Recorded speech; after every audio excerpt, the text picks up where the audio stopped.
IPL cricket தொடரில் அபிஷேக் சர்மாவின் அதிரடி சதம் மற்றும் இஷான் மலிங்காவின் அபார பந்துவீச்சால் சன்ரைசர்ஸ் ஹைதராபாத் அணி 47 ரன்கள் வித்தியாசத்தில் டெல்லி கேபிட்டல்ஸ் அணியை வீழ்த்தியது.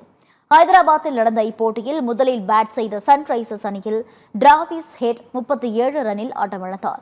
மறுமுனையில் டெல்லி அணியின் பந்து வீச்சை சிதறடித்த அபிஷேக் சர்மா 10 சிக்சர்கள் 10 பவுண்டரிகளை பறக்கவிட்டு இறுதி வரை ஆட்டமிழக்காமல் 135 ரன்கள் குவித்தார்.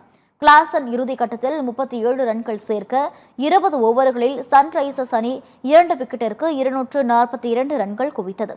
243 ரன்கள் என்ற இமாலய இலக்குடன் ஆட வந்த டெல்லி அணி சீரான இடைவெளியில் விக்கெட்டுகளை பறிகொடுத்தது. 20 ஓவர்கள் முடிவில் அந்த அணியால் 9 விக்கெட்டிற்கு 195 ரன்களை சேர்க்க முடிந்தது.